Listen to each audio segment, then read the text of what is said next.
Welcome to Her Secret Truth, a place where the truth always comes out. Here you'll hear stories of family betrayals, hidden secrets, and shocking revelations. Every story is a step closer to the truth someone tried to hide. Subscribe to Her Secret Truth so you don't miss new stories you won't be able to stop watching. I had spent my entire life giving love, time, money, pieces of myself, until one night, seated at a table covered with food I had bought and prepared, I heard something that broke me in ways I didn't think possible.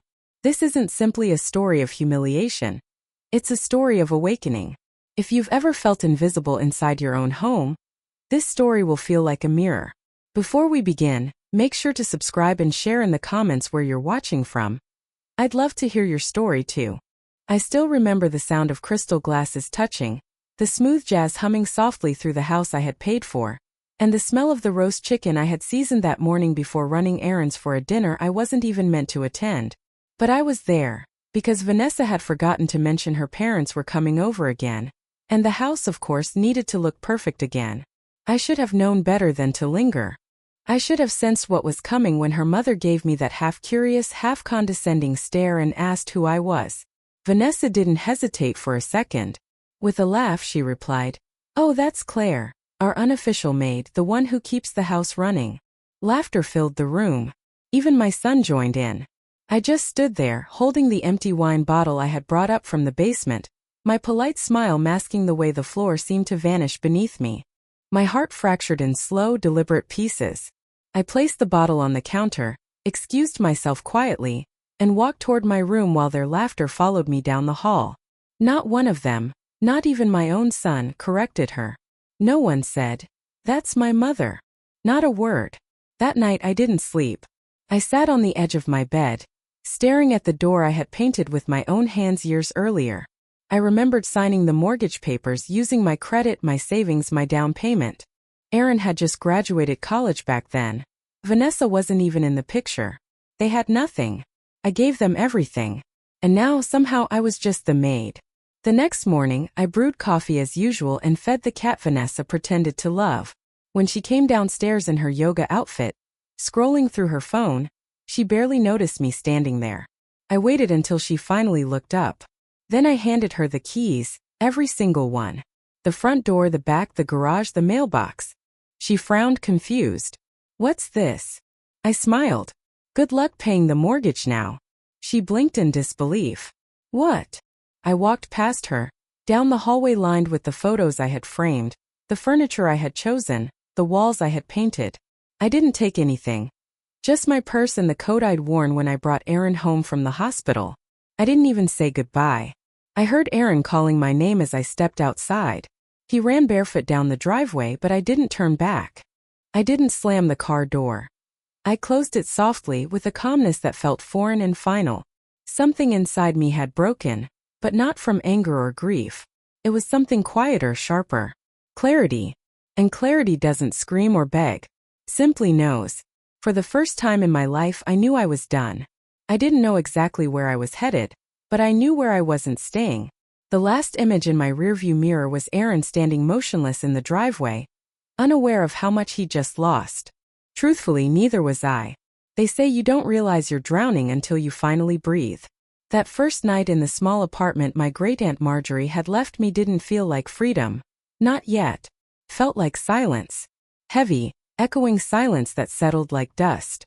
The place smelled of time, old wood, yellowed wallpaper, a heater that groaned like it remembered better decades. I dropped my bag on the kitchen table and just stood there, unsure whether to cry or laugh. I did neither. I stared at the chipped tiles and thought about the house I had just walked away from. It wasn't a home anymore. Not for me.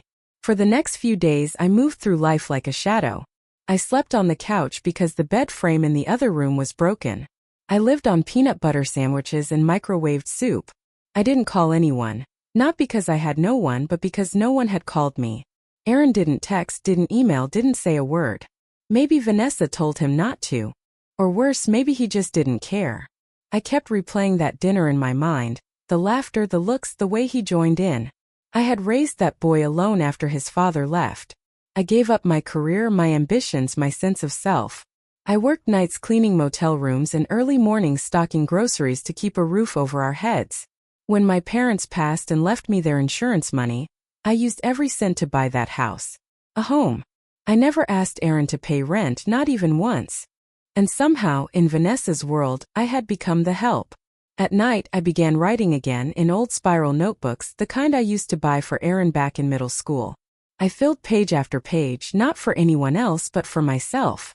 I wrote the words I had swallowed for years, about waiting for him to say thank you, about crying in the garage when they went out without me, about pretending to sleep so I wouldn't hear them mocking my TV shows in the living room I paid for.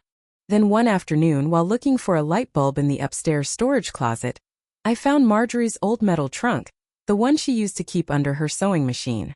It was heavy, rusted, and sealed tight. I pried it open expecting thread and buttons. Instead, I found dozens of envelopes, and one of them changed everything. It was addressed to me, written in Marjorie's familiar hand, dated nearly 30 years earlier. The message on the front read, "If you're reading this, it means you've come back. And I'm sorry you had to."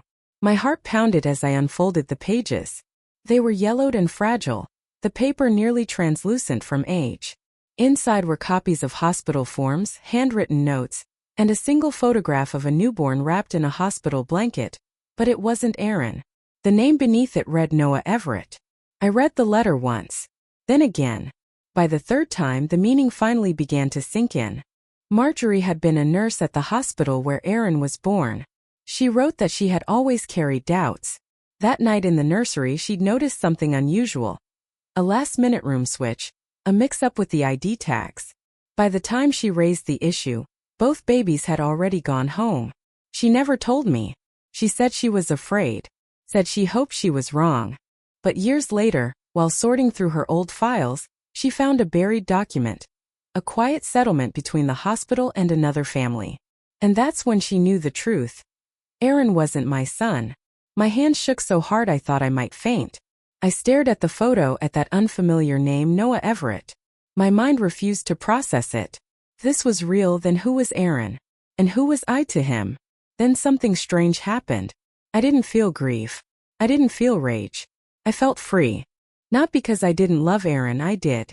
But because suddenly all those years of pain and alienation, of feeling like a stranger in my own life, began to make sense. Maybe that coldness I always sensed from him wasn't imagined. Maybe he had always felt like a stranger too. And maybe for the first time I wasn't crazy after all. I spent the rest of that night going through every document in the trunk. Marjorie had kept everything. DNA reports, an affidavit, even a small newspaper clipping about the Everett family. Successful, educated, local, and still living in the same town. My real son had been here all along, growing up just a few miles away. I folded the letters carefully, placed them in a new envelope, and tucked it inside my nightstand drawer. Then I stood in front of the mirror for what felt like forever. I didn't recognize the woman staring back. But for the first time in a long while, I wasn't ashamed of her. She was damaged, yes, but she was waking up. And the world had no idea what that awakening would mean. There's a kind of silence that doesn't soothe. It punishes. That was the silence I lived in for weeks after reading Aunt Marjorie's letter. I didn't know what to do with the truth. It burned inside me like a live wire. Dangerous to touch, impossible to forget. I didn't reach out to Aaron. I didn't go searching for Noah. I simply existed. Each day I woke up, brewed a single cup of coffee, stared out the dusty kitchen window, and tried to understand who I was now. The Claire who raised Aaron wasn't the same woman who read those letters. That Claire had been a mother, a wife once, a caregiver, a giver of everything. But who was I without that identity? One cold evening, the heater in the apartment stopped working. I lit a candle and wrapped myself in blankets, curling up on the couch with the hospital files in my lap. I must have read them 100 times. Every signature, every timestamp, every note, it all aligned. It was real. My real son, Noah Everett, had been born on the same night as Aaron, in the same wing of a hospital that later paid a silent settlement to another family, hoping the truth would never emerge. Marjorie had copied everything before she passed, leaving me the pieces of a truth that had been stolen from me. I felt grief, but not for Aaron. I grieved the years I'd lost, the birthdays, the first days of school, the scraped knees, the bedtime stories, the science projects. All the moments I believed I was sharing with my child had belonged to someone else. And yet, somehow I couldn't bring myself to hate Aaron. My love for him had never been biological. It had been unconditional, or so I had believed. But when someone you raise refuses to defend you, when they no longer even see you, it forces you to reevaluate everything you thought you knew. It was a Tuesday afternoon when I finally pulled myself together. I had been hiding too long. I wasn't ready to face Aaron, not yet. But I could start somewhere small. Somewhere quiet. I walked into town and stood across the street from the little bookstore on the corner of Main and Elm. Everett's Books. The storefront was painted deep green, with hand-lettered signs in the window. I had passed it dozens of times before without ever noticing it. He was there, Noah. I didn't need to ask. He looked about 30, maybe a little older. Clean-cut, wearing reading glasses, helping a young woman find a poetry collection. His voice was soft, patient. His posture gentle yet sure of itself. I stood across the street, heart pounding, eyes locked on the son I never knew I had. I cried right there on the sidewalk. Not sobbing, not loudly, just quiet, unstoppable tears that slipped down my cheeks and into the collar of my coat. I didn't go in. Not that day. I just watched. And then I did it again the next day. And the next. It became a ritual. I'd walk the block, sit on the bench near the corner, pretend to check my phone or sip coffee from a paper cup, and watch Noah living the life I was never part of. It wasn't stalking. It was mourning, but also preparation. Because slowly I was starting to piece things together. While I sat outside that bookstore, I began to notice the small details, delivery schedules, customer names, the rhythm of the shop. I was observing, yes, but not just him. Them. Aaron and Vanessa, too. I started tracking them subtly out of habit. I already knew their routines. Vanessa's constant social media posts made it easy. Her brunch spots, yoga studios, wine tastings. The trail was public and effortless to follow. And what I discovered made me sick. They weren't struggling. They were pretending. Vanessa's so-called lifestyle coaching business was smoke and mirrors. Rented office space, paid followers, credit cards stretched thin to keep up appearances. And Aaron, he had quit his job 6 months ago. Vanessa called it manifesting a new chapter. Called it delusion. They were building a house of cards, and they had no idea the wind was coming. I didn't tell anyone what I had uncovered. Not yet. Instead, I began keeping a second journal. Not like the first one, filled with pain and reflection. This one was strategic. Dates, names, business filings, public records. I wasn't just grieving anymore. I was planning. They thought I was gone, invisible, irrelevant. But I was more present than ever. And I was about to remind them exactly who I was. The first time I saw Noah up close, I couldn't speak. It was a rainy Thursday afternoon. The bookstore was nearly empty, and he was restocking the biography section, softly humming to himself. I had lingered outside too long, and when he finally turned toward the window, our eyes met. He offered a polite, welcoming smile. Nothing more, just the kind of kindness reserved for a stranger. And that's exactly what I was to him, a stranger. My heart clenched hard in my chest. I turned away quickly, pretending to check my phone, but my hands were shaking too much to make it look natural. I walked fast, cutting around the corner, barely reaching the car before the tears broke free. How do you tell someone that their entire life began with a mistake? How do you look a grown man in the eye and say, "You're not who you think you are, and neither am I"? When I got home, I took out Marjorie's letter again and read it 3 more times. She hadn't just uncovered the truth, she had confirmed it. The name Noah Everett wasn't speculation. It was verified. She had found the settlement papers. The hospital had never told me because I was never meant to know. And the Everetts, they must have known something. Maybe not the full truth, but enough to accept a quiet payout. Still, I wasn't seeking revenge against them. I wasn't even sure what I wanted. I only knew I needed to see him, to find out if the ache inside my chest could be eased by the reality of who he was. So I went back. I started small. I bought a book. Noah rang it up himself. "Good choice," he said with a friendly smile. "Hard to find these days." His voice was warm, familiar in a way that made my throat tighten. When he handed me the bag, his fingers brushed mine for a brief second. I nodded, steadying my breath. "You own this place?" I asked. "Sort of," he said. "My parents helped me get started. They're retired now, so I keep busy here." Of course they helped. Of course he had support. Not like Aaron, who had nothing but my sweat, my work, my sacrifice, and still turned around and offered me up as a joke. Noah had parents but not me. And Aaron had me but never wanted what I gave. The universe had scrambled the puzzle and left us all bleeding over the wrong pieces. I began visiting the bookstore every few days casually. Sometimes I bought a novel, sometimes I just browsed. Noah started recognizing me. He'd say, "Back again," with that easy smile, and we'd make small talk, weather, books, local events. I never told him my name. Not yet. It wasn't time. Meanwhile, in the shadows of my old life, things were shifting. Aaron sent one message. A simple text that read, "Mom, are you okay?" Nothing else. After 3 weeks of silence, that was all I got. I didn't respond. I had nothing left to say. But I began digging deeper into their world. I pulled up the deed to the house. It was still under my name. Vanessa had tried to refinance it without my consent. Denied. She couldn't afford the mortgage. Aaron had no income. I could have evicted them instantly, but that would have been far too easy. No, I wanted them to feel it slowly. The unraveling. The fear. The realization that the foundation beneath their feet wasn't just fragile. It belonged to someone else entirely. Me. Every night I wrote. My new journal was methodical, precise. I recorded everything, every receipt, every conversation. Every time Noah mentioned a hobby, a favorite author, a childhood memory. I wasn't collecting it to use against him. I was trying to understand the son I never got to raise. And in between those lines, the truth became clearer than ever. Aaron hadn't treated me poorly because he was switched at birth.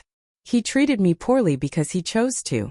Because Vanessa gave him permission to. Because somewhere along the way, he stopped seeing me as someone deserving of respect and started seeing me as someone to dismiss. But Noah, he didn't know me at all. And yet he treated me with more kindness in 5 minutes than Aaron had shown in 5 years. I wasn't ready to tell him yet. But I was close. And when the moment came, I wouldn't just tell him who I was. I would tell him everything: the hospital, the switch, the life that had been stolen from both of us. But first, I needed to finish watching the collapse of the life I had already left behind. Because once that final piece fell, there would be no looking back. I never intended to become a shadow in my own story. But sometimes the only way to truly see people is to step out of the light.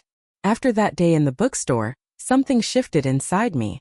Not suddenly, but like a slow sunrise creeping across a frozen field. Quiet, inevitable. I didn't rush. I wasn't just trying to reconnect with the son I'd never known. I was trying to reclaim myself. I started walking taller, speaking more firmly. I bought a second-hand laptop and began typing my notes into organized files. Evidence, timelines, names. This wasn't a diary anymore. It was a plan. A strategy. Survival. And one truth became crystal clear. Aaron and Vanessa's world was held together by duct tape and lies. The house they lived in, my house, was still legally mine. Vanessa's so-called lifestyle business, Vanessa Ascends, was a hollow empire. Fake clients. Fabricated testimonials. A brand built on buzzwords and filters, selling personal growth, while she drove a leased luxury car she couldn't afford. I checked the LLC registration, the tax filings, the business reviews. Every social post was curated. Every event they attended was staged for photographs. Behind it all was one thing: debt. Credit cards maxed out. A defaulted private loan. Aaron's student debt still unpaid. They were drowning under the weight of their own illusions, too proud or too arrogant to admit it. That's when I realized. If I pulled just one string, everything would collapse. But I didn't. Not yet. Because I had one more step to take first. Noah.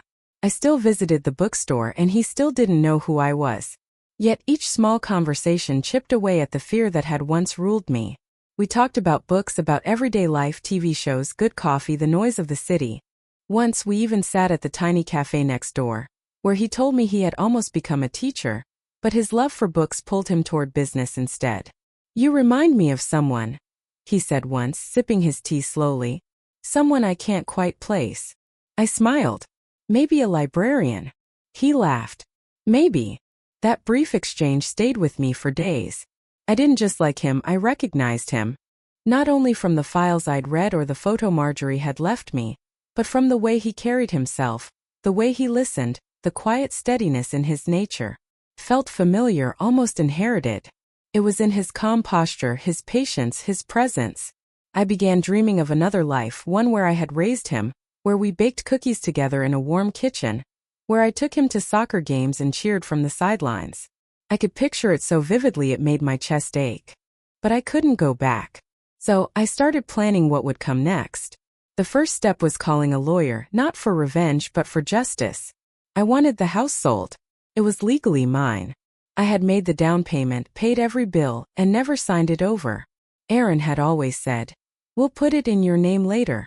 There's no rush." Of course there was no rush for him. I was the one paying for everything. Now I wanted my name back. My rights. My home. If not in body then in law. I met with an attorney downtown. A woman about my age, sharp, calm and direct. She listened without judgment. When I finished explaining, she nodded once and said, "We'll file the motion this week." I signed the papers with a steady hand. That evening I walked past the house. The porch light glowed faintly. Vanessa sat on the swing, scrolling through her phone, a glass of wine balanced beside her. Inside, Aaron lounged on the couch playing video games. Their lives moved on autopilot, unaware that the ground beneath them was already shifting. It wasn't about punishment. It was about balance. And when the house sold, they would finally understand what it meant to be powerless. Maybe then they would feel the sting of being discarded. I didn't slam doors. I didn't raise my voice. I simply watched, waited, and walked away. The first domino had fallen, and none of them even knew it yet. I've always believed that silence holds more power than noise. That true strength isn't in how loud you fight, but in how deeply you know you're right. The day the official notice went out to Aaron and Vanessa, I sat in a cafe near the courthouse, stirring honey into my tea with a calm I hadn't felt in years. My lawyer had said they'd receive it by 9 a.m. sharp. At 9:15 my phone buzzed. "Aaron." I stared at the screen until it stopped ringing, then turned the phone face down and let the silence speak for me. It wasn't that I didn't want to hear his voice. I just wasn't ready to hear him lie. Later that afternoon, I checked my email and saw his message. It wasn't long. "Mom, what are you doing? Please call me. Vanessa's freaking out." Of course she was. The mortgage was due, and now they couldn't refinance because the person they thought was too weak to matter still held the deed. And they never saw it coming. A week later the next call came, Vanessa this time. I didn't answer. She left a voicemail, her tone sharp, clipped, trying to sound composed. "Claire, we really need to talk. This is all just, it's a misunderstanding. Aaron says you're going through something and we're here to support you, but you're putting our lives at risk and that's not fair." I listened twice. She called the house hers. That word tightened something inside me. My silence grew heavier, sharper, more deliberate. They didn't understand yet, but they would. 2 days later, Aaron showed up at my apartment. I saw him through the peephole before he even knocked. His hair was uncombed, his eyes dark and hollow. A man unraveling. I didn't open the door. He stood there for a long time, knocked once, then again, and said softly, "Mom, please don't do this." I stood on the other side, my hand resting on the knob, but I didn't turn it. I let him sit in the discomfort of being unheard, the same silence I had lived in for years. The following week, my lawyer finalized the paperwork to list the house. I would receive the full profit. Every cent legally, ethically, and emotionally belonged to me. Vanessa tried to fight it. She claimed contribution of value. My lawyer only smiled and said, "Let's see her prove it in court." She couldn't. She had never invested in anything but appearances, and those were crumbling, one filter at a time. Word spread quickly. Vanessa's parents stopped commenting on her posts. Clients began to back out. She made a video trying to explain the unfairness of generational property law. People saw through it. And I didn't post a thing. I didn't need to. I just kept visiting Noah's bookstore. We had coffee again, talked about an old novel we both loved. He recommended a memoir to me. "It's about grief," he said, "but also forgiveness." I nodded, swallowing hard. "I think you'd like it," he added. "Maybe I would," I said softly, "but not yet." I wasn't done grieving or forgiving. At home, I began boxing up old photographs, Aaron as a baby, school portraits, Birthday parties where I had done all the work and received none of the credit. I didn't throw them away. I just put them aside. Because the woman who had spent her entire life giving everything was gone. And the woman who had taken her place, she wasn't angry. She was awake. The papers were signed. The house was going on the market. And somewhere across town, inside that green bookstore, my real son laughed at something a customer said. Completely unaware that his life was about to change too. But in the best way. Because not all losses are tragedies. Some of them are beginnings in disguise. I used to think masks were just for costume parties. But Vanessa wore hers like a second skin, flawless, smiling, unshakable. She always knew how to pose for a photo, how to adjust her tone to sound perfect. But the thing about masks is simple. Eventually they crack. And I was about to shatter hers completely. The idea came to me one quiet morning, while scrolling through the local business directory. By then I had already gathered enough personal dirt. Credit problems, fake partnerships, late mortgage payments, but I wanted more than gossip. I wanted facts, something undeniable, something they couldn't twist into another performance. So I hired a local business consultant, a man named Colin. He was quiet, professional, and discreet. I told him I needed a full audit of a business. Nothing illegal, just a private, detailed investigation into its structure. I gave him the company name, Vanessa Ascends LLC. He got to work immediately. A week later he handed me a neat folder filled with everything he'd found. And even I wasn't prepared for what it contained. Vanessa's entire business model was a fabrication. No tax filings for the last 2 quarters. Several forged invoices made to look like they came from legitimate clients, but the clients didn't exist. Photo shoots staged at rented homes she claimed to have redesigned. Partnerships that were nothing more than affiliate links with falsified engagement numbers. She wasn't just pretending to be successful. She was deceiving everyone. I asked Colin, would this hold up under scrutiny? He looked at me evenly and said, if this goes public, she's finished. Financially, professionally, completely. That was when I made my decision. I printed every page, then found the address of Vanessa's parents, the same people who once sat in my home, clinking glasses while their daughter mocked me in my own kitchen. I mailed the entire file anonymously. No letter, no signature, just one simple note on top that read, everything you think you know is a performance. 2 days later, the first cracks appeared. Vanessa's Instagram went silent. No stories, no perfectly lit morning routines. Her latest post, an inspirational quote about being misunderstood, was suddenly flooded with strange comments. Then, like falling dominoes, her world began to crumble. Her website went offline for maintenance. Her next workshop was canceled due to unforeseen circumstances. And then came the final touch. A message from an old neighbor who still followed her online.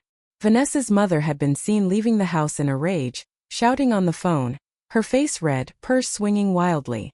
Whatever happened behind those doors wasn't curated. It wasn't filtered. And it definitely wasn't pretty. That night Aaron called me again. I didn't answer. He left another voicemail. Mom, I don't know what's happening. Vanessa's parents aren't speaking to us. Someone sent them stuff, documents. They think we forged them. Did you? Did you do this? I didn't reply. He was finally seeing her for who she really was, and himself too. He had spent years defending a woman who destroyed everything she touched, starting with me. Let him feel it. Let him sit in it. That evening I walked to the bookstore again. Noah was closing up. When he saw me, he smiled. Back again, he said warmly, unlocking the door to let me in. You should just work here at this point. I smiled. Maybe I should. We sat on the floor surrounded by stacks of paperbacks while he cataloged a new shipment. I helped without being asked. Why do you come here so often? He asked, not accusingly, just curious. The question caught me off guard. I looked at him for a long moment. He had my eyes. I hadn't noticed before. I like the way it feels in here, I said quietly. Like nothing's pretending to be something it's not. He tilted his head, studying me. Me too, he said softly. We worked in silence after that. No more small talk. No more questions. But in that stillness something shifted. A connection forming, thin but real. Not truth, not yet, but the beginning of it. A thread between us. For the first time, I didn't feel like a ghost haunting someone else's life. I felt seen. And the woman who had once stood invisible in her own kitchen, she was gone. In her place stood someone they never expected, someone they should never have underestimated. I used to think heartbreak arrived in one sharp blow like a car crash or a slammed door. But it doesn't always. Sometimes it comes slowly like water seeping through a roof, drop by drop, until one day the entire ceiling collapses. And Aaron? He was finally standing under the flood. The news had reached him by then. The house was officially listed. Vanessa's mask had shattered, her business exposed, her reputation unraveling. And with nowhere else to point the blame, Aaron did what he always did. He came running to me. I heard the knock before I saw him. It was a quiet afternoon. I had just finished a cup of tea when the sound echoed through my apartment. 3 soft knocks. Hesitant, uncertain. Like someone unsure whether they'd be welcomed or turned away. I opened the door slowly. He looked like he hadn't slept in days. Unshaven, thinner than I remembered. His shirt wrinkled as if he'd pulled it from the floor. "Mom," he said, his voice cracking. "Can I come in?" I didn't speak. I simply stepped aside. He walked in and stood awkwardly in the middle of the room, his hands hanging uselessly at his sides. For a long time, neither of us said a word. Finally, he broke the silence. "Why are you doing this?" he asked. "To us." I almost laughed. "Us." I repeated slowly, the word tasting bitter. As if there had been an us for years. I sat down in the armchair across from him, calm and composed. "I'm not doing anything to you, Aaron," I said quietly. "I'm doing something for me." His jaw tightened. "You're selling the house. My house. I grew up there and you just gave it away." "I didn't give it away," I replied, my voice low and steady. "You did. You let your wife turn me into your maid. You watched it happen. You laughed. And you never even apologized." He didn't deny it, just stared at the floor. "I thought you were just being dramatic," he muttered. "I didn't know it hurt you like that." I studied him, unmoving. "That's the problem, Aaron. You never bothered to know what hurt me. You just assumed I'd always be there. Cleaning up after you, paying your bills, smiling through it while that woman chipped away at who I was." He flinched. "Vanessa's not who I thought she was. That's not news to me." He finally looked up. His eyes were glassy now. "I lost everything." I didn't blink. "No. You gave it away." Silence stretched between us, thick and heavy. "I miss you," he whispered. I straightened in my chair. "I raised you, Aaron. Fed you, clothed you, sacrificed everything for you. And you stood by while I was humiliated in the house I bought." His lip trembled. "I thought she was helping me. I thought we were building something." "You were," I said. "You built a lie. And now it's falling apart." He rose abruptly, pacing the small room. "So that's it? You're just walking away?" I stood, walked to the kitchen drawer, and pulled out the envelope Marjorie had left me. I held it in my hands. "I'm going to tell you something now," I said slowly. "And I need you to listen. Really listen." He nodded, confusion clouding his face. I handed him the envelope. "These are your birth records. Read them." He sat down and opened it. His brow furrowed, then fell. He read the letter, the hospital documents, the DNA test Marjorie had quietly ordered years ago. His head lifted, his eyes wide. This can't be real." "It is. You're saying I'm not your son?" "I'm saying you weren't born to me," I answered. "But I raised you as if you were. I gave you every piece of myself, even when you didn't want it." He went pale. "So who's your real son?" I didn't answer. He sat there, stunned, mouth open, the papers trembling in his hands. "I don't know who I am anymore," he whispered. "Now you know how I felt," I said softly. For years he hadn't shed a single real tear. But something inside him broke then, and I saw it happen. Not with anger, not with satisfaction, just peace. Because I had finally said what needed to be said. I walked him to the door. He turned, eyes pleading.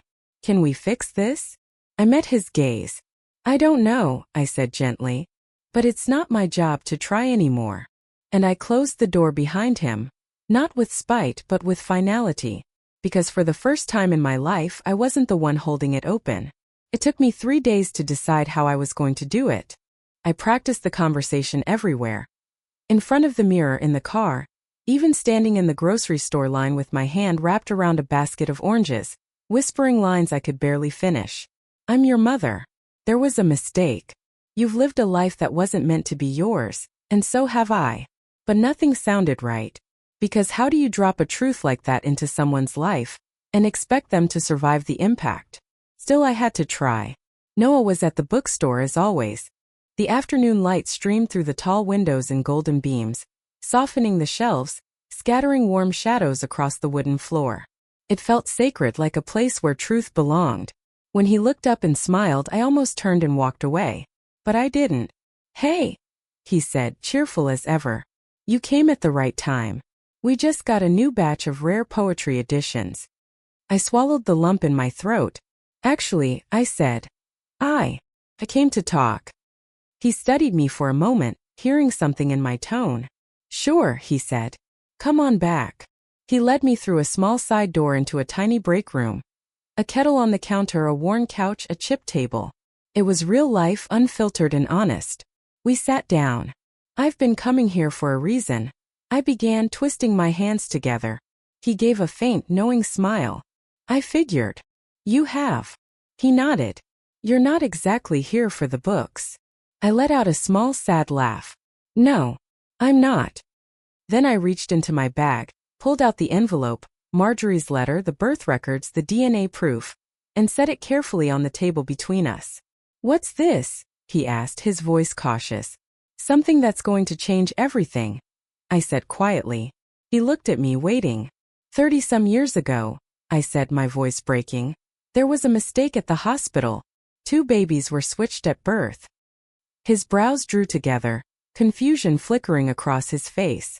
My son, I continued, was given to another family. He went very still. And theirs, I said softly, was given to me. He didn't speak for a long time.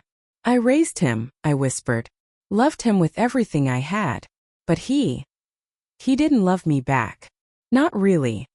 His eyes searched mine, slowly fitting the pieces together. The things I wasn't saying outright. You think I know you are. He looked down at the envelope, his hands trembling as he picked it up. Inside were the documents, the timeline, Marjorie's letter with her confession.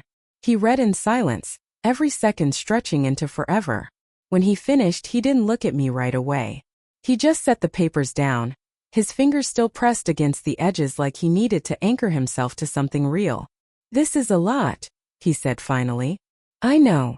And you're Claire? Yes. He looked up, eyes glassy. I don't feel anything. Not yet. You don't have to, I said gently. I'm not here to ask for a place in your life.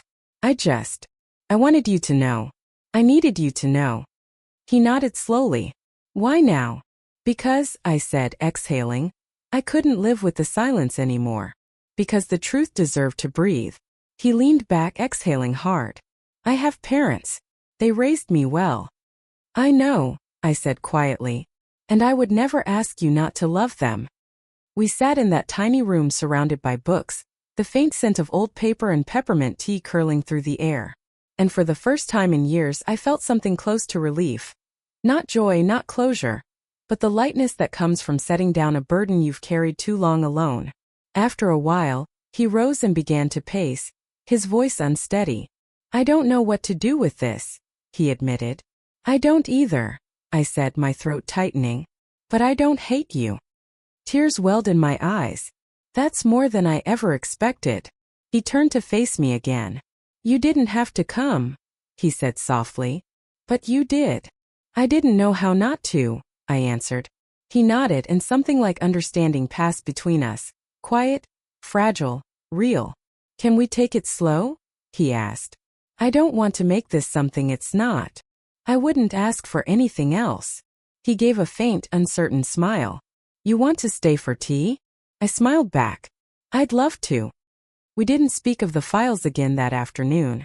Instead, we talked about books, about the weather, about how he hated the sound of wind chimes but loved the rain. And though the past still sat between us, heavy and unopened, something new had begun. Not a relationship, not yet, but perhaps the beginning of one. By the time autumn rolled in, the leaves weren't the only things changing. The house sold faster than I expected. I got the full asking price, more than I had imagined. Aaron and Vanessa were ordered to vacate within 30 days. No extensions. No negotiations. I didn't evict them out of anger. I did it out of necessity because that house had been my prison for too long. Watching them pack up their polished, curated life box by box, knowing that every pillow, every plant, every overpriced trinket had been bought on borrowed time, felt like watching a stage set being dismantled after the final act. The play was over. The illusion gone. When the moving truck came, I drove past but didn't stop. I watched from a distance as Vanessa barked orders at the movers, her sunglasses hiding what was left of her pride. Aaron stood on the lawn, pacing in circles, his phone pressed to his ear. I wondered if he ever thought he'd see this day, if he realized that I would be the one to bring it. Their downfall wasn't loud. There were no public arguments, no news headlines. But it was absolute.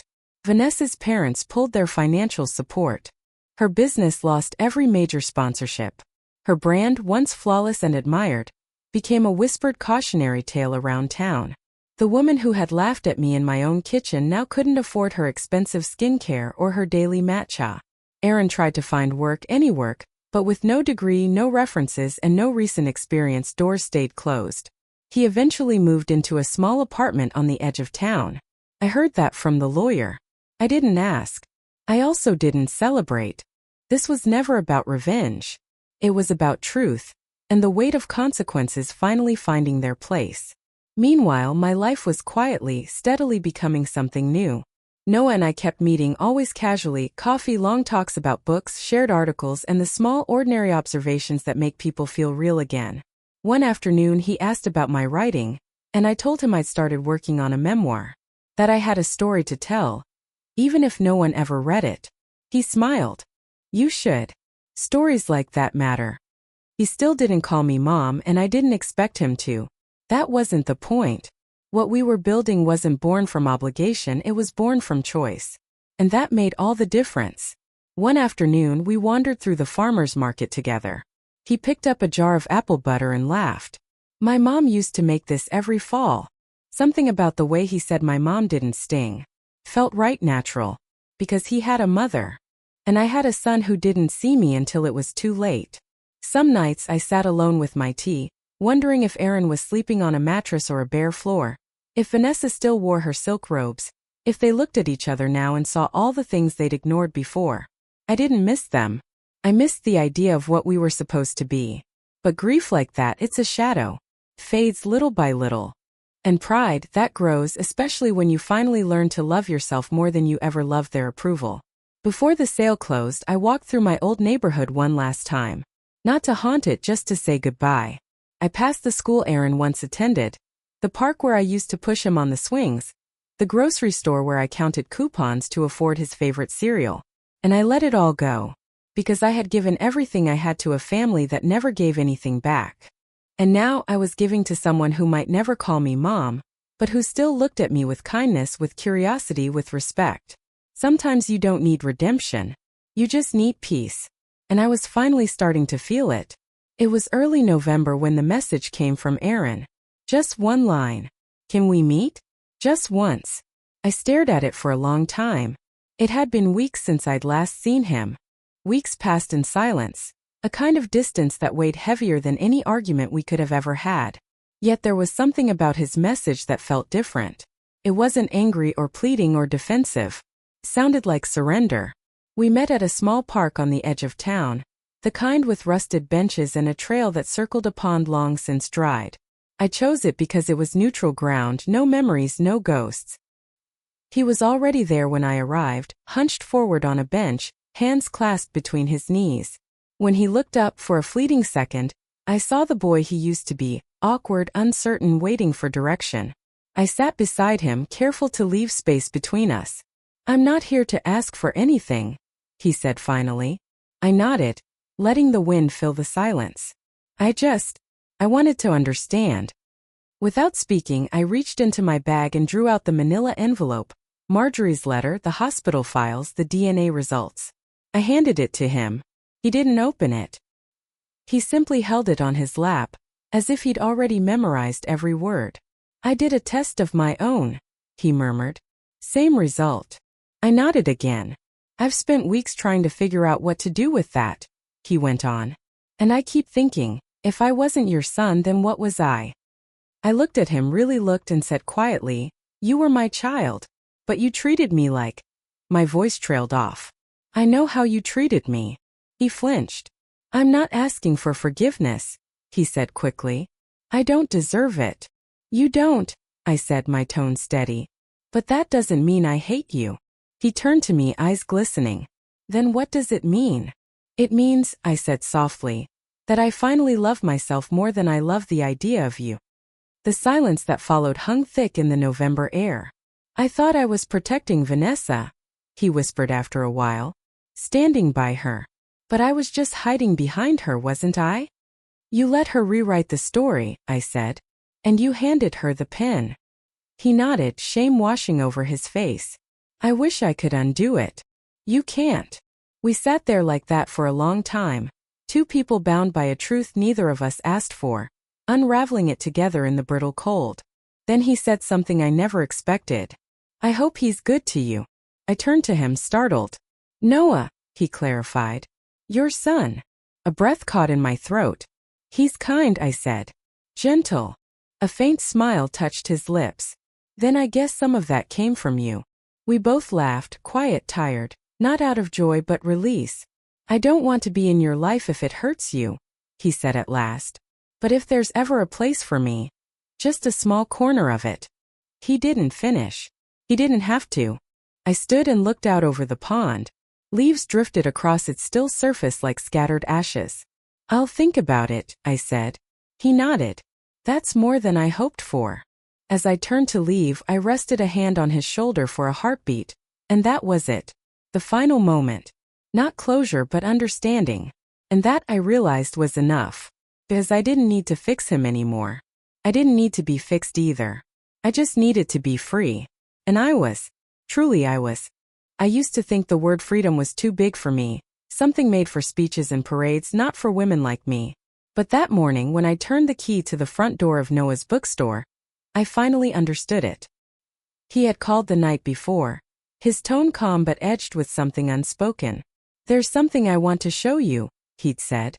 When I walked in, he was standing near the back wall, beneath a new wooden sign mounted above an arched doorway. The sign read, The Next Chapter. I smiled. What's this? He handed me a single brass key, small, polished, shining faintly in the light. It's a new section I'm opening, he said. A reading room, coffee corner, community space. I wanted it to feel like more than just a store. I wanted it to feel like belonging. I turned the key in my palm. And you want me to open it? His expression softened. I want you to have it. I froze, unsure if I'd heard him right. You gave someone your entire life, he said gently. They treated you like furniture, like background noise. But I see you. You don't owe me or anyone anything. You've done enough. Tears filled my eyes, but I held them back. You don't have to do this, I whispered. I know, he said. But I want to. I walked toward the door beneath the sign and slid the key into the lock. Turned easily. Inside, sunlight streamed through tall windows. Shelves lined the walls, already half filled with classics and memoirs. A soft rug spread across the center, an old armchair beside a small table with a tea set. It looked like a room from a dream I hadn't remembered until that moment. I turned back to him, unable to speak. Noah smiled. Consider it yours. For as long as you want it. I stepped into the middle of the room and breathed deeply. The scent of new wood, paper, and possibility filling the air. That night I sat in my apartment for the last time. My old notebook lay across my knees, the final page blank. And I began to write. I was a woman who gave until I disappeared. Then I became the woman who took it all back.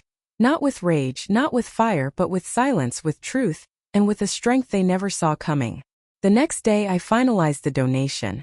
A portion of the house sale went to a foundation that helps women start over. The dismissed, the discarded, the underestimated. Women like me. They called to thank me, but I didn't need thanks.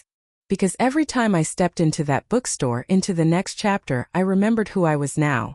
Not Aaron's mother. Not Vanessa's maid. Claire Whitmore. A woman. A survivor. The author of her own ending. I never needed permission to start again, just a key. And now I had it. This time it didn't open someone else's door. It opened mine. Thank you for listening.